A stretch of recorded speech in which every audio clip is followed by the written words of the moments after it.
Olá, pessoal. Estamos de volta para mais um episódio do nosso podcast da IBRPcast.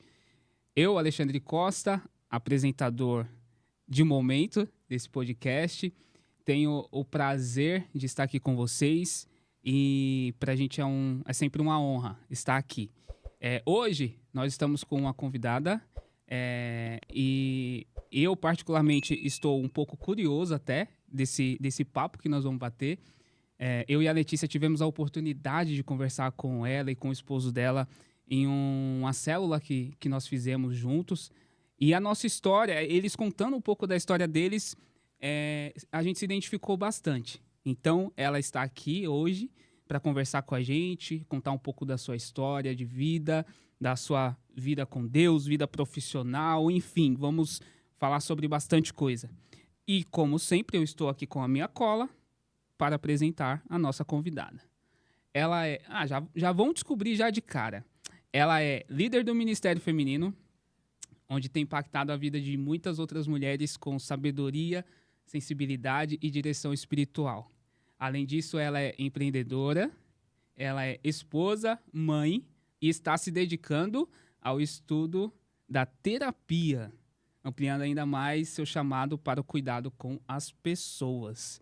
Bom, sem mais delongas, está aqui com a gente hoje Rafaela.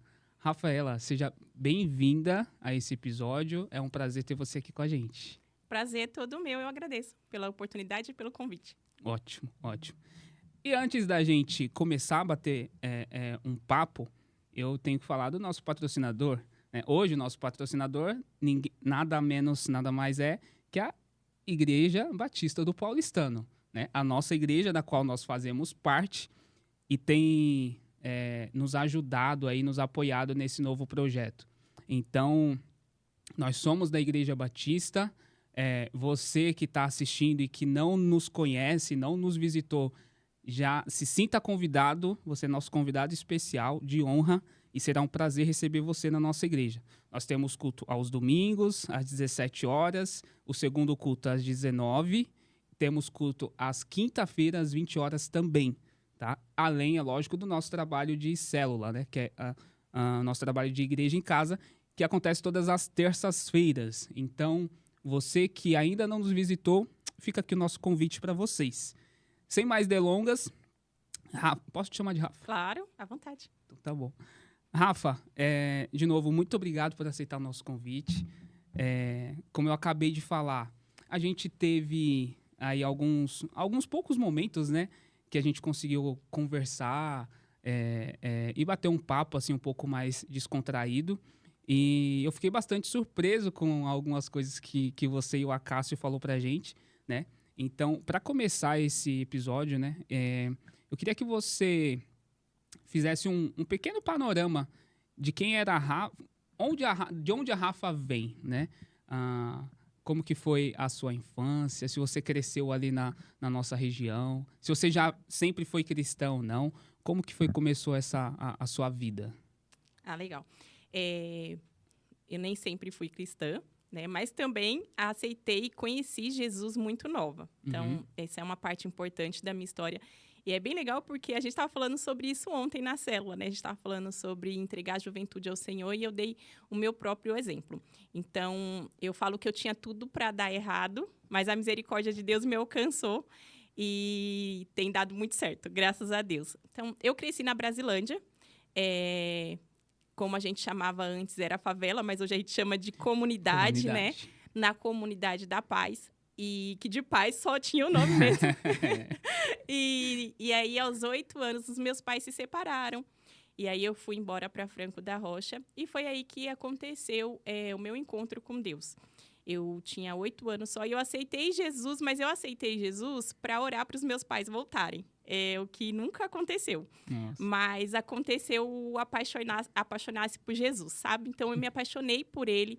E desde então, lógico que com altos e baixos, né? A gente não consegue estar firme 100% em todo o período. Até porque teve o período ali da adolescência, onde a gente tem ali as nossas dúvidas, né? Os nossos conflitos. Mas de lá para cá, eu tenho servido a Jesus. Então, você é filha única? Não, eu tenho uma irmã que é um pouco mais nova, só Aham. quase 8 anos Nossa. de diferença. E eu tinha um irmão que faleceu, que aí era do casamento do meu pai, do segundo casamento do meu pai. Sua mãe não, não era cristã? Não, quando eles se separaram, não. Hoje minha mãe é cristã. Ah, que bom. Então, é basicamente isso. E aos 12 eu me batizei. E de lá para cá eu venho servindo ao Senhor com alegria, o conhecendo e cada dia mais apaixonada por Ele. Você tá na IBRPcast? Na IBRPcast. IBRPcast é o Estou, o hoje eu podcast. estou. Hoje você está. Hoje eu estou. Mas você tá na IBRP desde o início da IBRP? Não, você chegou... Desde o início. Quando eu fui para a IBRP, que não era ainda a IBRP, né? A gente tinha 6 membros. Nossa. Nossa salinha de crianças ainda era em uma calçada. E nós éramos em bem poucos, assim, mas aí... Só que eu tive um tempo também que eu voltei para Franco da Rocha. Então, eu fiquei 5 anos lá, acredito que 2015 até 2020. Uhum. E retornei para cá em 2020, um pouquinho antes da pandemia. Então, desde esse momento que eu estou assim... Era justamente isso que eu ia te perguntar, se teve algum momento que você saiu, né? E eu acho que foi se não me engano, foi exatamente isso que a gente acabou comentando um pouco. Foi esse momento seu, né? Que você saiu da igreja e foi para Franco. Então, eu queria se aprofundar um pouco mais já nesse ponto. Que você falasse pra gente mais ou menos como foi esse momento, porque você contou um pouco pra gente e realmente foi uma época difícil, mas foi uma época de muito aprendizado, né? Eu queria que você falasse um pouco pra gente como foi esse momento. Na verdade, quando nós fomos para Franco, foi uma época... Sabe aquela época que você tá cansado de tudo, assim? E aí você fala assim, eu preciso dar uma pausa, né? Só que muitas vezes a gente precisa pausar e para, né? E aí eu acredito que foi o nosso erro. Então, foi ter parado enquanto a gente só precisava descansar. Uhum. E aí eu meio que fugi do chamado também. Então, acabou que nós fomos em desobediência, né? Então, foram 5 anos lá bem difíceis. Foi muito difícil. Você já estava mesmo. casada? Já era casada? Já. A gente já tinha os 2 filhos, né? Eu tenho o Isaac e a Isabela. Uhum. Então, a Isabela tinha 1 aninho. E quando nós fomos, hoje a Isabela já vai fazer 12, então já faz um tempinho aí, mas sim, já era casada, já tinha filhos. E aí nós fomos e aí nós passamos por provações em praticamente todas as áreas. Eu brinco, né, assim como eu falo na célula, que foi o tempo do deserto mesmo. Então, as roupas não gastavam, o sapato durava. Eu até brinquei na célula que o Acácio tinha um sapato que era o sapato do deserto, né? Ele só tinha ele e ele durou 5 anos. Então, foi uma época muito difícil, mas também foi uma época de muito aprendizado e crescimento em todas as áreas, principalmente espiritual. Foi ali que eu presenciei o cuidado de Deus, que eu amadureci também como esposa, como mãe, como serva, entendi o quão importante é a obediência, né? Porque não é só o relacionamento, não adianta você ter um bom relacionamento se você não está disposto a obedecer. Então, eu acredito que, para a gente, assim, foi essencial para o nosso crescimento e valeu muito a experiência, só não quero repeti-la. Já aprendeu? Já aprendi. Agora, assim, na sua avaliação, esses momentos, né? Porque a gente sempre fala, tipo, eu precisei passar e tal. Mas às vezes eu fico me perguntando, falo, e se não tivesse passado, né? Tipo, e se no lugar de você ter saído, você tivesse continuado? Então, a minha pergunta é, você, na sua avaliação, esses caminhos que a gente toma, você acha que é mais, vamos dizer assim, mais uma vontade própria nossa, ou realmente é algo assim que Deus fala, não, você vai passar por isso? Ou você entende assim que, não, foi cabeçada nossa, né? E aí por isso eu passei, ou realmente eu ia ter que passar em algum momento por aquilo? Como que você entende isso? Tá. Eu acredito assim, Alexandre, eu acredito que nem sempre a gente tenha que passar, mas há uma permissão de Deus para que se passe. Por quê? Porque se a gente não tivesse passado, eu acredito que hoje, com certeza, a gente estaria mais longe, porque a desobediência, ela atrasa, né? O seu sucesso, o seu avanço, ela impede. Mas eu acredito também que a gente não teria a experiência para alcançar outras pessoas. Por exemplo, eu estou aqui hoje porque você ouviu a respeito, né, desse tempo. Então, eu acredito que foi necessário ter passado. E, embora se eu pudesse ter evitado, eu evitasse, eu acredito que não teria a experiência. Eu acho que é assim sempre em todas as áreas, né? Eu conversando lá em casa essa semana, a gente estava falando até sobre empreendedorismo. E eu falo assim que se a gente tivesse esse mesmo... E eu falo sempre a gente porque sou eu e o meu esposo, né? E ele sempre está comigo, inclusive está aqui hoje. E ele sempre me apoia e nós somos, além de um casal, somos sócios, né? Empreendedores juntos. Então, eu falo assim, que se a gente tivesse o conhecimento que a gente tem hoje, por exemplo, talvez a gente não teria aberto nossa loja, né? Certo. Porém, se a gente não tivesse aberto a loja, a gente não teria o conhecimento que a gente tem hoje. É muito louco, né? É muito louco, né? Ser empreendedor também. Então, a gente acaba entendendo que faz parte do processo. E eu acho que é um cuidado que a gente tem que tomar. Não confundir o processo com fracassos. Então, quando eu falo dos meus erros, quando eu falo assim, nossa, se eu pudesse, teria evitado, nem sempre é sobre um fracasso. É sobre aquilo fazer parte do processo. Porque se você não erra, você também não cresce, né?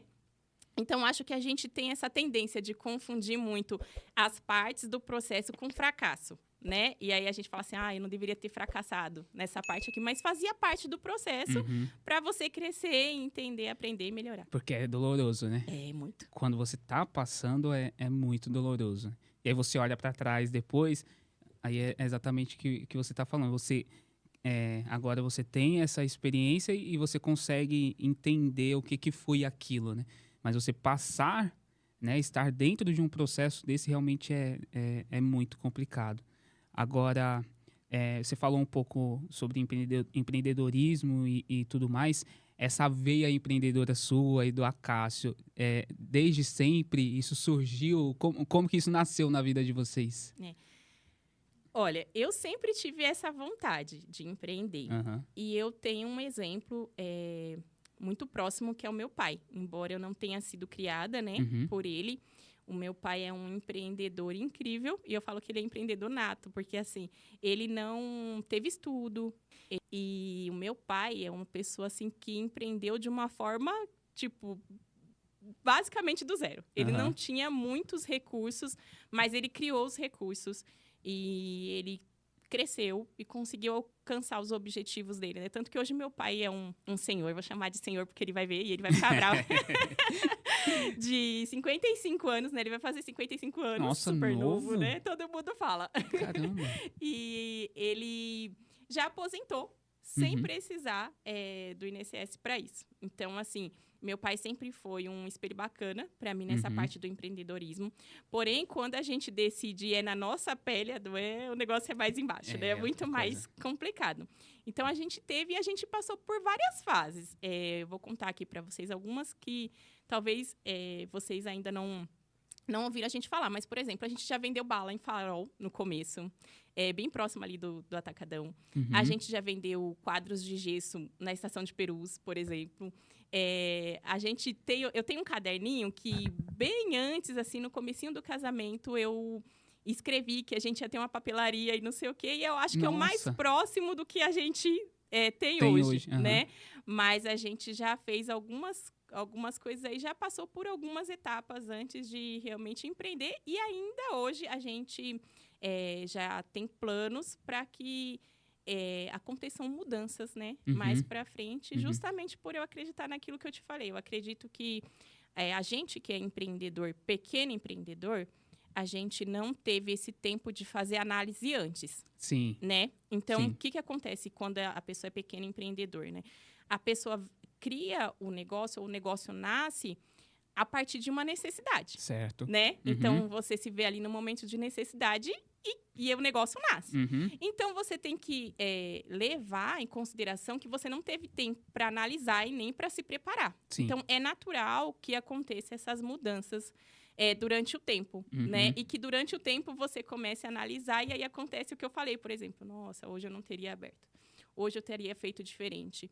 E isso é algo que eu gostaria que os pequenos empreendedores entendessem, assim. Que a gente tem que dar esse crédito para a gente e também esse direito de analisar durante o processo aquilo que a gente não pôde fazer no início do processo. E a gente não pode confundir isso com fracasso. E eu tenho falado bastante disso porque eu mesmo cometi esse erro. Então, assim, a gente cria aquela percepção de que, poxa, a gente tenta e não dá certo. Só que isso faz parte do processo. Não é que não deu certo, é que você está evoluindo, você está crescendo. E aí você vai mudando, né, um pouquinho as ideias aí. Agora, se a gente for observar, e eu observo bastante isso, na nossa igreja a gente tem muitos, né, mas muitos empreendedores, assim, e o que eu sempre me pergunto, né, e aí eu queria que você falasse um pouco a respeito, é porque, assim, existem aqueles empreendedores e tudo mais e aí, infelizmente, é a grande maioria, né, que começa por uma necessidade, né, a empreender por uma necessidade, mas não consegue, vamos dizer assim, crescer, né, não consegue evoluir, né? E aí tem aqueles poucos que conseguem, com o tempo, né, com muita resiliência, ir crescendo e criando uma estrutura, né, conseguindo visualizar coisas maiores, né? Então, eu queria que você falasse um pouco sobre isso. Se você sempre teve, né, e tem esse olhar de futuro, né, de crescer e tudo mais, ou se isso foi se desenvolvendo com o passar do tempo, né? Então, você começou, não tinha ainda, talvez, se bem que você falou já das suas anotações, mas como que foi isso, essa construção desse pensamento, dessa mentalidade de que eu sou um pequeno empreendedor, mas eu vou, né, me ajustando e me organizando para crescer futuramente. Eu acho, Alexandre, que é muito difícil alguém começar e já ter, assim, né, essa base. Pelo menos no meu caso, o que aconteceu é que isso veio com um crescimento pessoal. Então, tanto as experiências, né, essas etapas do processo que a gente comentou, quanto eu acho que cuidado de investir em mim. Então, eu comecei a entender que, na verdade, a gente às vezes quer fazer um negócio andar, dar certo, só que o principal responsável por aquilo acontecer não tá legal para que aquilo aconteça, entende? Então, eu acredito que para todos os pequenos empreendedores e os grandes também, eu acredito que o segredo para a gente fazer avançar, dar certo, ter novas ideias e conciliando outros novos caminhos, né? Eu acredito que seja investimento em conhecimento pessoal. Eu acho que quanto mais a gente se conhece, fica mais fácil a gente entender esse caminho aqui precisa. Porque não faz sentido, veja bem, ó, o nosso negócio depende totalmente das nossas escolhas, certo? Certo. E aí o que acontece? Se a gente que vai precisar escolher, faz todo sentido com que a gente invista em nós mesmos. Porque quanto melhor a gente estiver, melhor habilitado, melhor preparado, mais fácil vai ser a gente tomar uma melhor decisão. Certo. Quanto menos preparado, mais erradas vai ser as decisões. E aí a gente investe em um monte de coisa. A gente vai lá e investe em novos equipamentos. Nossa. A gente investe em um monte de coisa, né? A gente que é empreendedor, a gente é muito sonhador, eu acho. Então, assim, a gente começa a investir, aí surge uma nova ideia, você vê um novo vídeo, nossa, isso chegou no mercado e vai dar certo. Você vai investindo em tudo, menos em você. E eu acredito que foi o meu maior erro, né? O meu maior erro do Acácio foi não ter investido na gente antes. Então, eu acredito que as coisas começaram a mudar depois que a gente começou a investir na gente. E hoje, como estudante de terapeuta, né, estudando para ser uma terapeuta, eu percebo ainda mais isso. Porque eu aprendi que as nossas melhores decisões não são tomadas baseadas naquilo que a gente chama de razão. É na emoção. Né? E a gente sempre quer fazer as coisas de forma mais racional possível. Isso é um erro, né? Então, assim, nós somos cristãos e até as decisões que a gente vê na Bíblia que produziram grandes resultados foram decisões baseadas em emoções. Então, qual seria o certo? A gente cuidar primeiro das nossas emoções. E quando eu falo assim da Bíblia, a gente fala, por exemplo, Deus amou o mundo de tal maneira que entregou seu filho. Qual foi o parâmetro para a decisão de Deus? O amor, né? A emoção, o amor, né? Foi a emoção, o sentimento. Verdade. Então, assim, não foi uma decisão racional. Porque se fosse, nós nunca merecíamos. Então, assim, Deus amou. a gente de tal maneira, né? Então, assim, faz hoje, com muito mais crescimento nessa área. Eu entendo assim, se tiver tudo bem com as emoções, se eu tiver crescimento pessoal, eu vou tomar boas decisões, vou fazer boas escolhas. Então, eu tenho ido mais por esse caminho aí. Faz todo sentido. Nossa. Agora, deixa eu e a Letícia, né? Nós também somos, né? Sócios. Eu queria saber, eu não sei se é só lá em casa, mas como que é esse... Sabe? Como que é... Como que vocês conciliam isso hoje, sabe? Porque assim, eu e a Letícia, nós estamos empreendendo há mais ou menos uns 6, 7 anos. Então, nesse tempo, você vai criando bastante experiência e tal. Mas a gente quebrou muito pau. Não concordava e discordava. E ela queria uma coisa, eu queria outra. E ela tinha uma visão, eu tinha outra. E aí, com o tempo, né, você vai amadurecendo isso. Como que é pra vocês, tipo, conciliar tudo, né? Separar negócios, família. Não é fácil. Até respirou. Era isso que você queria ouvir, né? Não é fácil. Eu acho que amadurece muito o casal. E isso pode provocar duas coisas. Ou você ama mais, né, a pessoa que está do seu lado e admira, porque até quando erra, você vê que aquela pessoa erra tentando acertar. Ou separa, né? Porque aí a pessoa... Então, assim, eu acredito que uma coisa que ajuda muito é você entender que não adianta você ter o sucesso. E isso foi uma coisa que o Senhor falou comigo algumas vezes, assim. Não adianta você ter sucesso, chegar onde você quer chegar e você chegar sozinho, né? Então, hoje é muito mais fácil do que já foi. Então, antes a gente tentava achar um culpado. E isso é mais eu, tá? Porque eu não sei se é geral, assim, dos homens, mas o Acácio, ele é muito tranquilo. Ele vê um problema e tem que resolver o problema. Ele não quer saber assim quem errou, se foi o culpado e não sei o quê. E mulher, eu acho que já é mais cri-cri, né? Pra essa parte, assim, a gente já fala, tá vendo? Se não tivesse feito assim, teria dado certo e não sei o quê. Então, assim, hoje é muito mais fácil. Porque já tem uma maturidade ali, porque você também já aprendeu com a experiência que vai se resolver. Por mais difícil que esteja, vai se resolver. E não adianta você prejudicar uma aliança, né, por conta de um momento. Tá. Então, assim, se aquela pessoa foi escolhida para ser seu sócio, além de seu companheiro, é porque você sabe que aquela pessoa é íntegra, que é uma pessoa de confiança e que ela iria fazer, com certeza, o melhor para que as coisas acontecessem da forma esperada. Se não aconteceu, tudo bem. Então, hoje a gente procura recomeçar, conversa muito sempre, bastante, sem negociação, não tem jeito, né? Casal que é sócio tem que conversar. Além das DRs de casais, tem aí o seu tempo para você falar assim, isso daqui não tá legal. E hoje até essa crítica a gente entende mais. Então, assim, se de repente um acha bacana uma coisa, o outro não, a gente fala assim, isso daqui eu não acho legal. E aí fica mais fácil para aceitar. Porque eu também entendo que com o tempo a gente começa a trabalhar bastante o orgulho, né?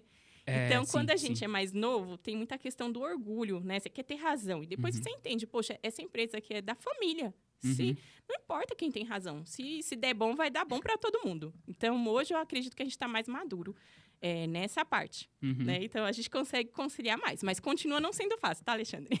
Continua não sendo fácil. Então tá tudo bem, Letícia.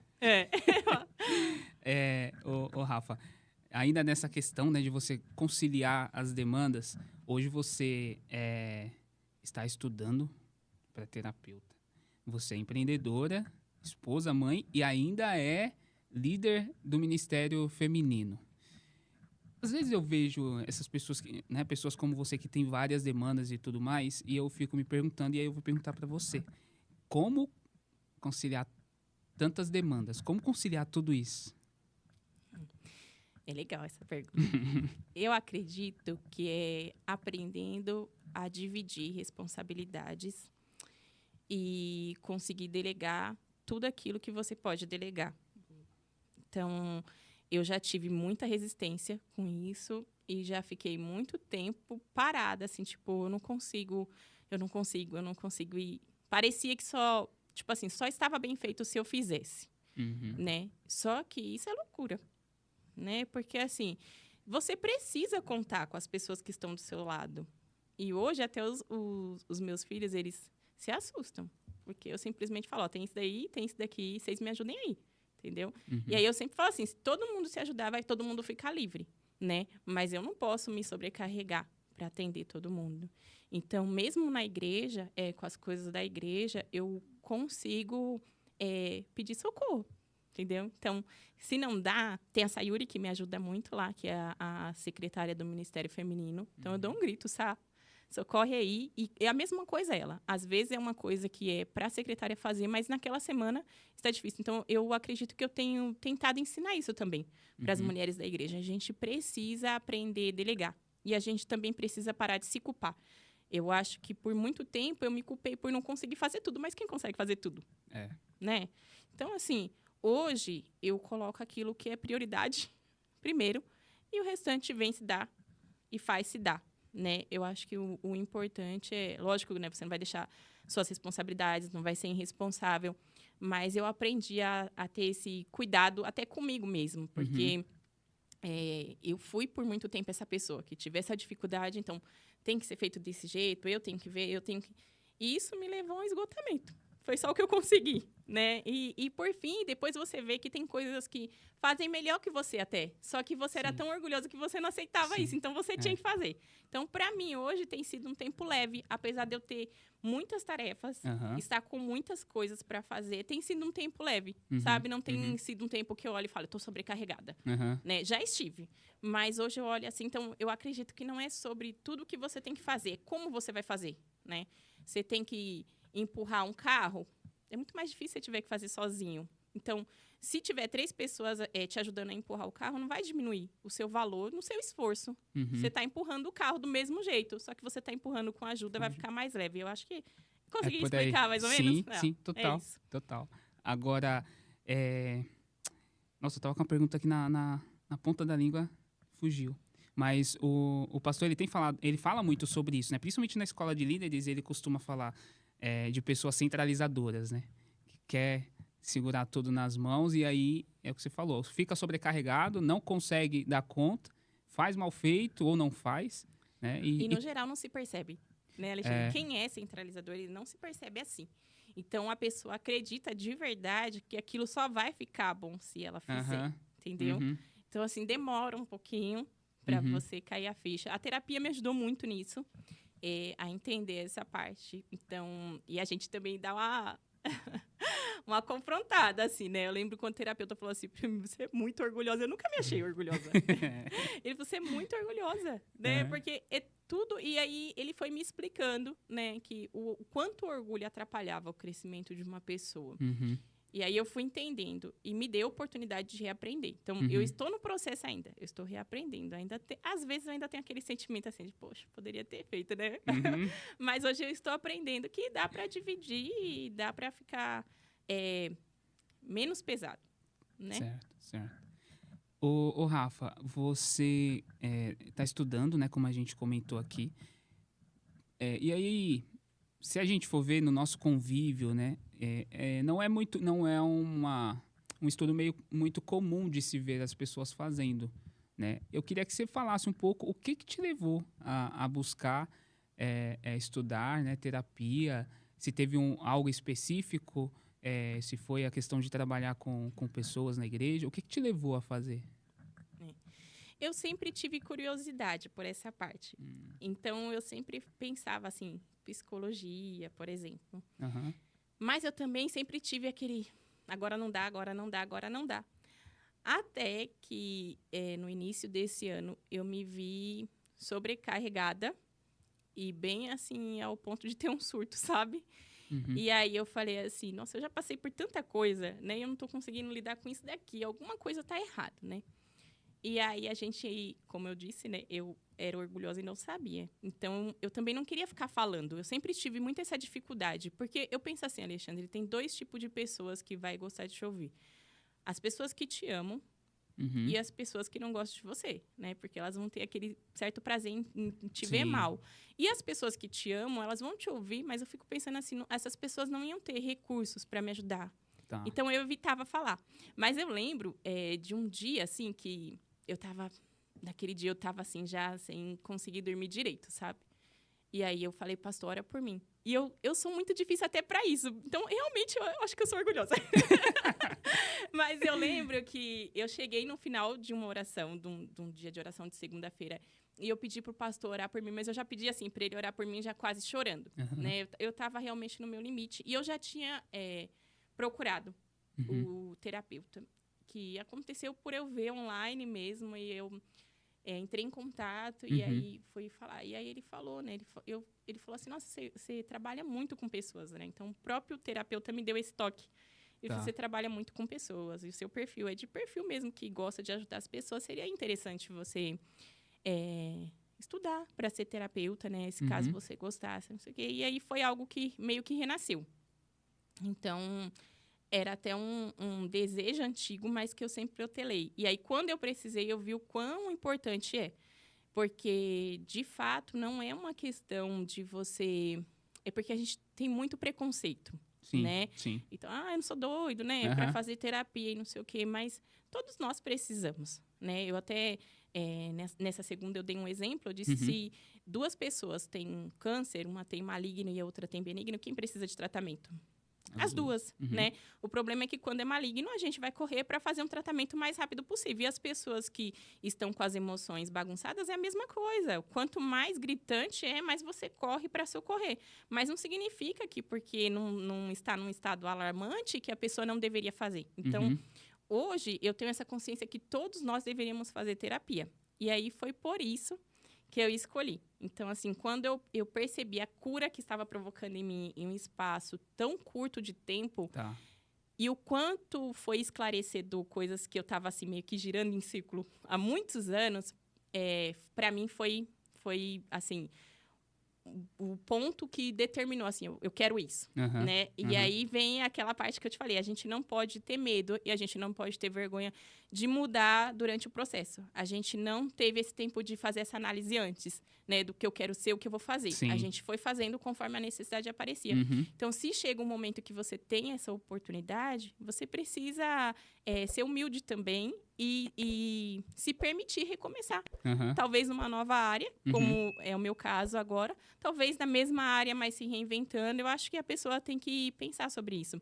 Eu fui uma pessoa, Alexandre, que eu passei por muitos traumas. Muitos mesmo. Então, assim, eu tive a separação dos meus pais, que para uma criança nunca vai ser normal. Não adianta a gente querer normalizar, né? Porque nunca vai ser normal.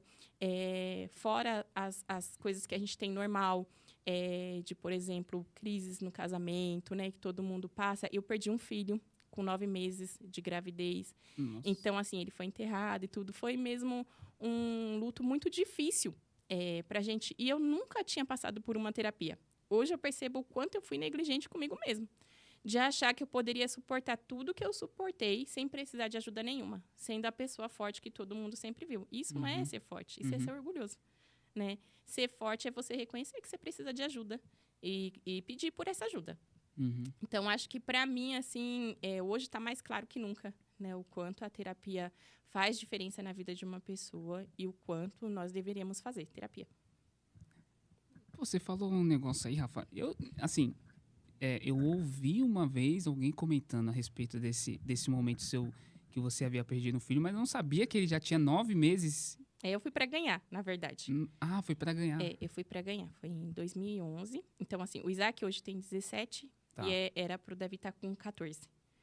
Foi depois do Isaac. Então, teve todo um sofrimento, assim, não que quem perca no início da gestação não sofra, é que eu acredito que é a mesma coisa de eu comparar com uma mãe que, por exemplo, já teve o filho e já viveu momentos, porque aí você lembra do sorriso, você lembra da fase que começou a andar. Então, essa fase de final de gestação é complicada, porque você, por exemplo, eu preparei 9 meses o Isaac para receber o irmãozinho que não chegou em casa. Né? Então, é muito difícil. E eu lembro que teve uma vez que começou a chover e fazia poucos dias que eu tinha voltado do hospital de uma cesariana. E começou a chover, o Isaac começou a chorar desesperado em casa. E aí ele falava assim, meu irmãozinho tá molhando no céu, meu irmãozinho tá... Então, chorou eu, chorou ele, chorou a Cássia. E aí, foi um tempo assim mesmo, onde eu vi o amor do Senhor através das pessoas mesmo, assim, sabe? E eu acho que foi o que me fortaleceu. Eu sempre fui uma pessoa, assim, de não questionar muito Deus, sabe? Assim, então, essa parte me ajudou. E o Senhor tinha me dado 2 sonhos antes, né? Que isso acontecia. Mas, de fato, é uma experiência que a gente não deseja para ninguém.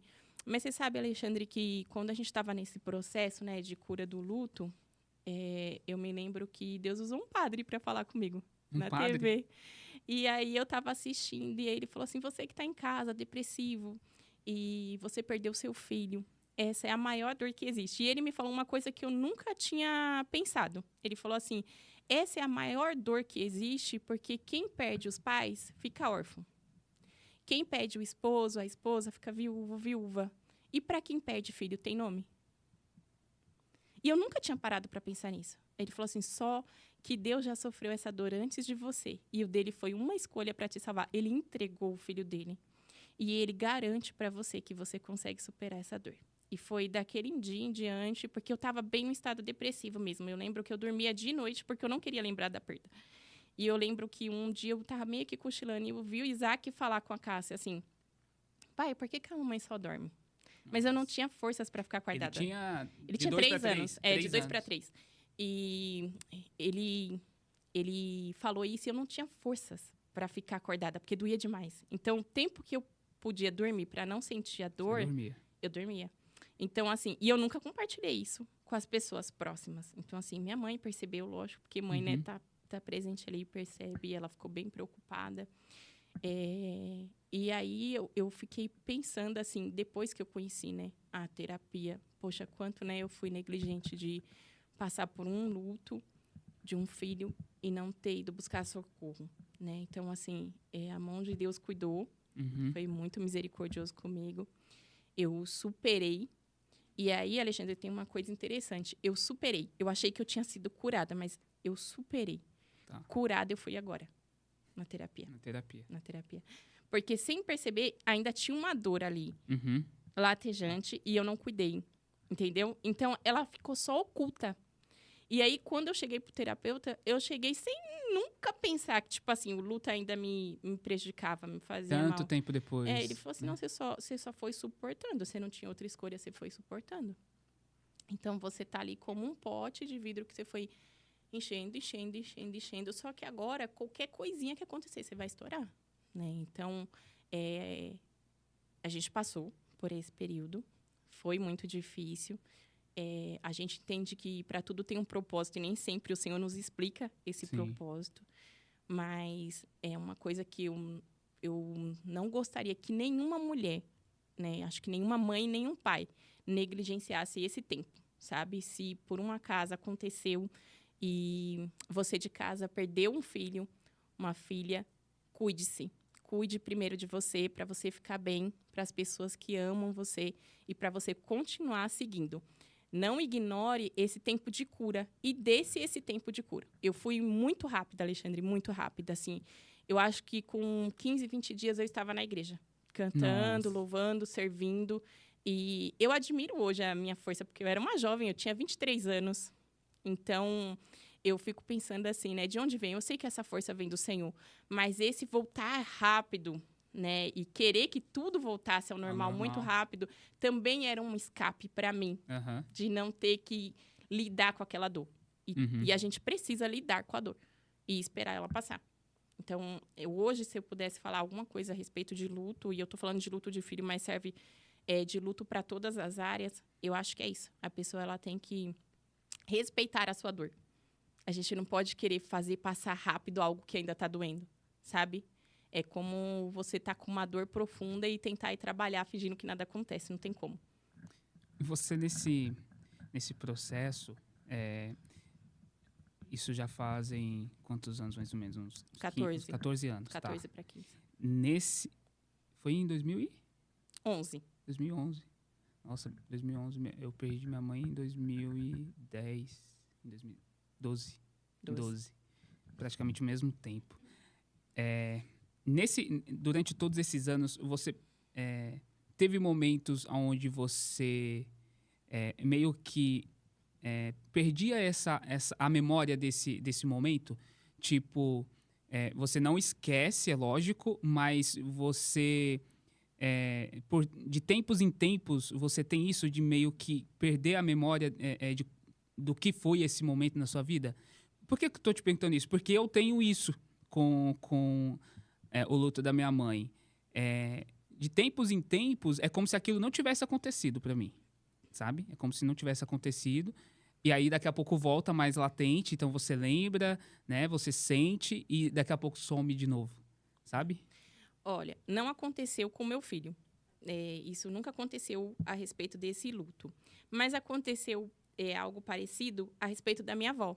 Eu perdi a minha avó, mãe do meu pai, acho que foi em 2017 ou foi 2018. Eu não me lembro bem. E, por vezes, mas aí agora, mais recente, eu já nesse tempo de esgotamento, eu me esquecia completamente que ela tinha falecido. E aí, eu acredito que foi até um dos sinais que me fez ir atrás de terapia também. Porque eu falei assim, eu tô ficando doida. Uhum.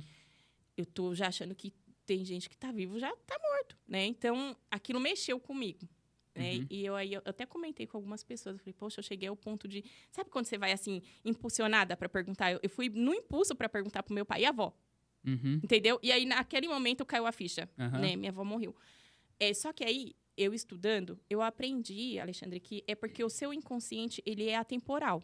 Então, o nosso inconsciente, ele não faz diferença, tipo, do ontem, do hoje. Ele não tem isso. E quando a gente tem muitas memórias com essa pessoa, isso pode acontecer. Porque quando você lembra, você não tem essa lembrança de morte, você tem essa lembrança de vida. Uhum. Então, é normal o seu inconsciente, como uma forma de proteção, fazer isso. Não é nada, tipo, tão alarmante quanto pra mim foi. Porque eu tomei um susto, assim, né? Falei, não é normal.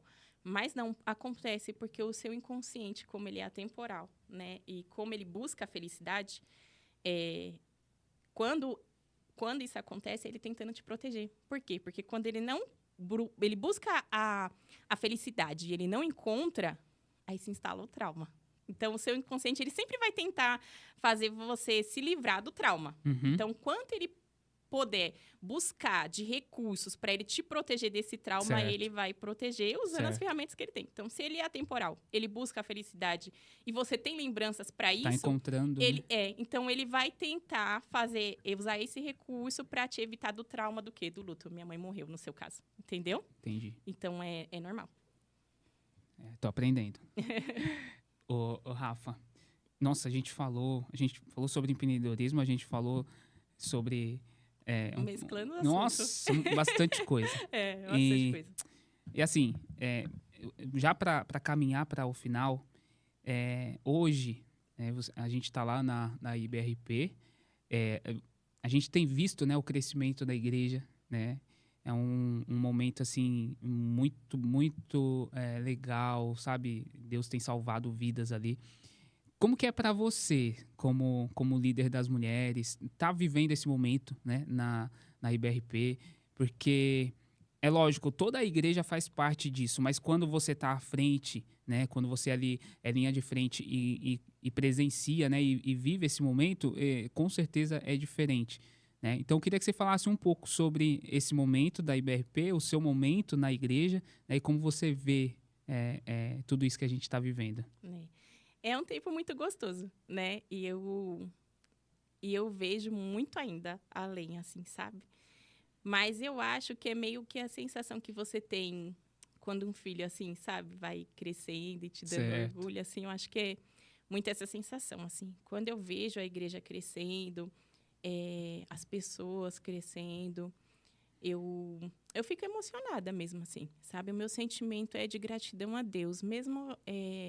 que não fosse líder, né, do Ministério Feminino, porque cargos vêm e vão, né? Sim. Às vezes o ministério se acaba, mas poder participar desse tempo assim de crescimento e ver o quanto o Senhor tem sido bom, cuidadoso com a gente, porque de verdade, Alexandre, a gente, se a gente olhar assim só pelos os olhos carnais mesmo, os olhos humanos, não poderia vir alguma coisa boa do paulistano. Pois é. Né? Então, Eis a vou usar a questão. frase da Bíblia. Aham. Então, quando a gente vê isso acontecendo, lógico, né, tem todo o sacrifício, uma renúncia dos nossos pastores, principalmente, Sim. né? O pastor Jefferson, que assumiu aí essa missão, né, e tem vivido para isso, nossa pastora Nayara, pastor Herbert, e os pastores que estão chegando agora, auxiliando, a gente vê que é muita renúncia, né? Uhum. É um preço muito alto a ser pago. Porém, os frutos que são produzidos assim também são, né, excelentes, assim, são frutos que a gente olha e só tem a agradecer mesmo, que a gente olha e fala assim, Senhor, obrigado, porque com um olhar humano não poderia vir nada bom daqui, mas o Senhor já tem feito muita coisa boa aqui. Sim. E não é só daquilo que já está pronto. Eu fico pensando assim nessa geração das crianças da IBRP, por exemplo. Eles vão ser Uhum. sensacionais, Sim. né? Então, eu vejo isso na minha casa, Alexandre, porque assim, o Isaac começou a trabalhar agora como jovem legal. aprendiz e tem tantas coisas na empresa que ele me conta assim de dificuldades que ele tira de letra. Por quê? Porque ele passou pelo Kids, Uhum. depois pelo grupo dos adolescentes, o Ministério dos Adolescentes, né? Então, cada líder, né, seja do Kids, seja dos adolescentes, eles fazem um trabalho tão incrível que a gente não tem essa noção, mas depois a gente vai vendo esses frutos e a gente fala assim, uau, ele está pronto, entende? Então, às vezes, ele me conta assim, eu falo, eu não conseguiria lidar. Uhum. Na idade dele, eu nunca conseguiria lidar com essa situação. Eu já tinha dado uns gritos. Só que ele aprendeu a ser obediente lá. Uhum. Ele aprendeu a respeitar a liderança lá. Ele aprendeu a honrar lá. Então, hoje, para ele, é muito mais tranquilo. Lidar com pessoas, essa questão de chefe de trabalho, de começar a conviver, de ter um relacionamento extra-família, né? Que até os 16, 17 anos ali acontece só na igreja, eles começam a viver isso no mundo. Uhum. E aí você percebe o quanto faz diferença e o quanto é precioso tudo que tem acontecido na IBRP. Eu sou eternamente grata e eu acho que é uma dívida que eu nunca vou ter condições de pagar.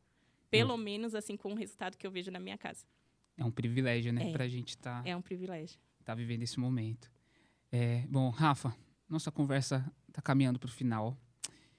De novo, muito obrigado, né, por ter parado um pouco, né, suas coisas e ter tirado um tempinho para vir aqui conversar com a gente. E para finalizar, a gente sempre finaliza dando um espaço para o nosso convidado, né? Então, para que você transmitisse uma mensagem para quem vai nos assistir.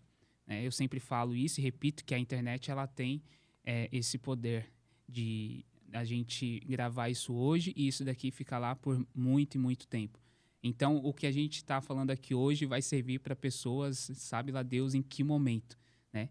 E agora é a sua vez de transmitir uma mensagem, aquilo que tiver no seu coração, que você quiser falar, olhando para a sua câmera, aí você tem um minutinho para transmitir uma mensagem para quem vai nos assistir.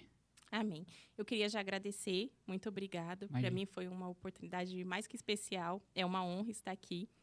E eu gostaria de deixar aqui uma mensagem para você que está nos vendo. Nunca diga ao seu respeito menos do que Deus já disse. Então, se o Senhor já te abençoou, nunca se considere alguém que é amaldiçoado, que é um fracasso, que é um perdedor. Na Bíblia fala da passagem onde Balaão seria muito bem recompensado para falar mal do povo de Deus e para amaldiçoar. Porém, ele continuou abençoando, porque ele disse que não poderia fazer algo diferente do que Deus já tinha feito. Então, Deus já disse e já declarou todas as bênçãos ao seu respeito. Acredite nelas, tome posse e viva a vida que o Senhor tem para você. Amém. Amém. Rafa, obrigado. Gente, muito obrigado por ter nos acompanhado até aqui. Curtam esse vídeo, compartilhem. Nos sigam nas redes sociais, né? @IBRPcast. Acertei? Acertei? Acertei. IBRPcast. O da igreja é @Igreja Batista do Paulistano. Então, nos acompanhem lá. Manda esse podcast para os seus conhecidos, seus amigos. Compartilha nos grupos de WhatsApp. Que com certeza isso aqui vai edificar muitas vidas. Tá bom? Muito obrigado. Fiquem com Deus e até a próxima.